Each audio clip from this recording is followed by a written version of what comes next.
Hello students, class 12 सभी को नमस्कार। ये ह्यूमन रिप्रोडक्शन में हमारा नेक्स्ट लेक्चर। पिछले लेक्चर में हमने जैसे कि ब्लास्टोसिस्ट तक देखा था, इनर सेल मास वगैरह, ट्रोपोब्लास्ट लेयर किस प्रकार से फॉर्म होती हैं, इनर सेल मास कैसे बनता है, कैसे जो है जाइगोट डिवाइड करता है, वो सारी चीज़ें हमने इसमें पिछले लेक्चर्स के दौरान देखी थी। ठीक है। फिर दूसरे इसमें हमने देखा था डायग्राम में कि भी कौन से दिन जो है यूट्रस के अंदर जो ब्लास्टोला जो है वो कब एंट्री करता, मोरूला स्टेज जो है कब एंट्री होती है उसमें 8 सेल। तो उसमें डे 4 जो डे था उसके दौरान यूट्रस फलोपियन ट्यूब से यूट्रस में पास आउट होता है वो। ठीक है।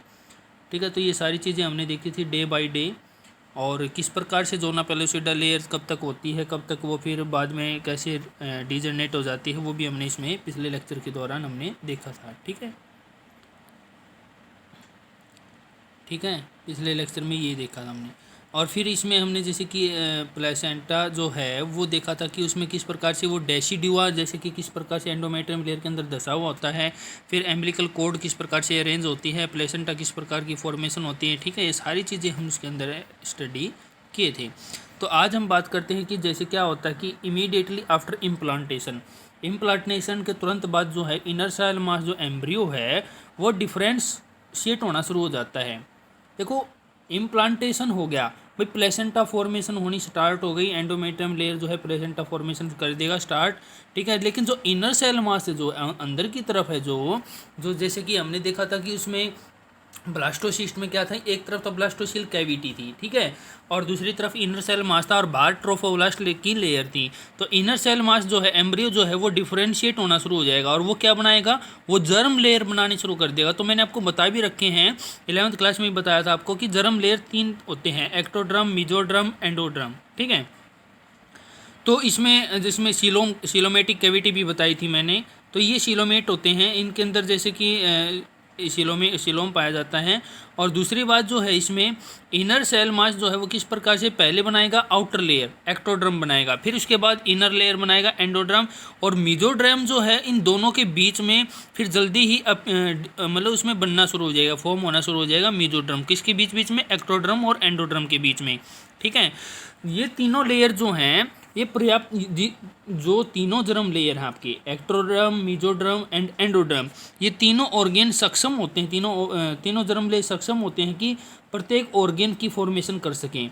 ठीक है, जितने भी ह्यूमन बीइंग में जितने भी ऑर्गेन की फॉर्मेशन होती है वो सभी इन्हीं लेयर्स के होती है। जैसे कि जो नर्वस सिस्टम है वो मिजोड्रम ओरिजिनली होता है, मिजोड्रम से फॉर्म होता है। ठीक है, तो ऐसे बहुत सारे हमारे ऑर्गेन हैं जो अलग अलग जर्म लेयर से फॉर्म होते हैं। दूसरी बात इसमें कि जो इसमें इनर सेल मास है, ये जो इनर सेल मास है उसके अंदर कुछ सेल्स ऐसी होती हैं, मेरी बात ध्यान से सुनो। इनर सेल मास के अंदर कुछ सेल्स ऐसी होती हैं जिनके अंदर ऐसी कैपेबिलिटी, ऐसी योग्यता पाई गई है कि वो सभी प्रकार के टिश्यू या ऑर्गेन को फॉर्म कर सकते हैं, और उन सेल्स को बोलते हैं स्टेम सेल।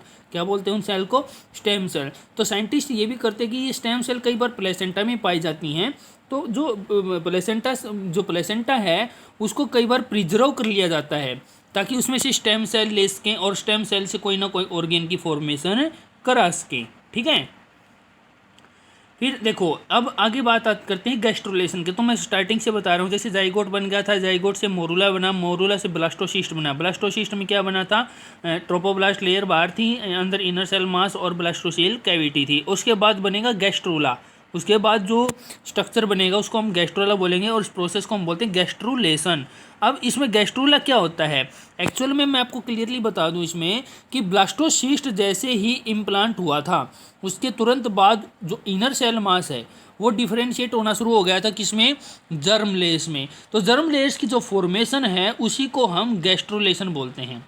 क्या बोलते हैं उस प्रोसेस को, गैस्ट्रुलेशन। देखो, transformation of the blastocyst into gastrula with primary germ layer by rearrangement of cell, that is called gastrulation, और उस स्ट्रक्चर को क्या बोलेंगे, गैस्ट्रूला। ठीक है, पहले ब्लास्टोसिस्ट था, फिर क्या बन गया वो, गैस्ट्रूला।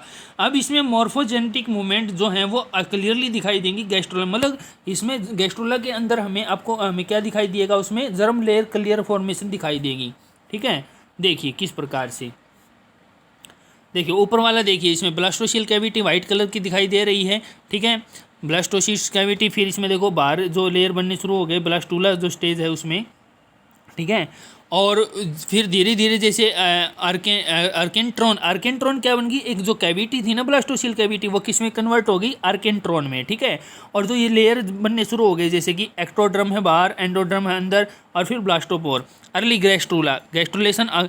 अब देखो ब्लास्टूला के बाद जो ब्लास्टोसीट था, ब्लास्टूला के बाद, ब्लास्टोसीट या ब्लास्टूला एक ही बात है भाई, ठीक है, कभी कंफ्यूज हो जाओ। ब्लास्टूला जो है उसके बाद गैस्ट्रुलेशन स्टार्ट होगी, ठीक है। और गैस्ट्रुलेशन में क्या होगा, उसमें जर्म लेयर की फॉर्मेशन स्टार्ट हो जाएगी, एक्टोड्रम बनेंगे, एंडोड्रम बनेंगे, ठीक है। और उसके बाद फिर मीजोड्रम भी बनेगा। तो देखो लेट गैस्ट्रोला में, अर्ली गैस्ट्रोला में मीजोड्रम नहीं फॉर्म हुआ है अभी। अर्ली गैस्ट्रोला में क्या क्या फॉर्म हुआ है, एक्टोड्रम और एंडोड्रम, ठीक है, और ब्लास्टोपोर दिखाई दे रहा है।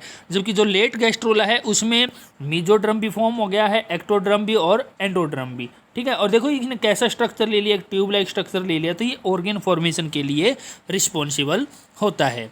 ये देखिए ब्लास्टूला, देखिए ब्लास्टोसील कैविटी ब्लास्टूला में, ठीक है।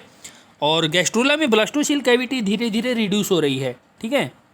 उसमें क्या फॉर्म हो रहा है, आर्केंट्रॉन फॉर्म हो रहा है, एक्टोड्रम बाहर है, एंडोड्रम अंदर है, ठीक है। ये देखिए, अब देखिए इसमें तीनों लेयर दिखा रखे हैं, एक्टोड्रम दिखा रखा है, ठीक है, मीजोड्रम भी, एंडोड्रम भी है, और नोटोकोड भी दिखाई दे रही, क्योंकि हम वर्टिब्रेट हैं, हम कोर्डेटा में आते तो हमारे अंदर नोटोकोड प्रेजेंट होते हैं। एनिमल किंगडम में पढ़ा था ना आपने ये, ठीक है। ये देखिए इसमें क्लियरली दिखा रखा है ये इसमें, ठीक है। बेटा इन डायग्राम को हो सके तो पेंसिल से बना लेना, ठीक है, आपके काम की चीज़ें ये, ठीक है। तो आज के लेक्चर में इतना ही नोट करेंगे आप, और इसको लिखते रहें, याद करते रहें, रिवाइज करते रहें। जब बेटा अपनी नोटबुक को कंप्लीट रखना, क्योंकि जब भी मान लो स्कूल खुलते हैं तब हम दोबारा से मतलब इनको वैसे रिवाइज तो करवाएंगे, लेकिन लिखने का हमारा टाइम बच जाएगा, ठीक है। ठीक है बेटा, इसको नोट करते रहना और अपनी नोटबुक कंप्लीट रखना, ठीक है। Thank you and have a nice day.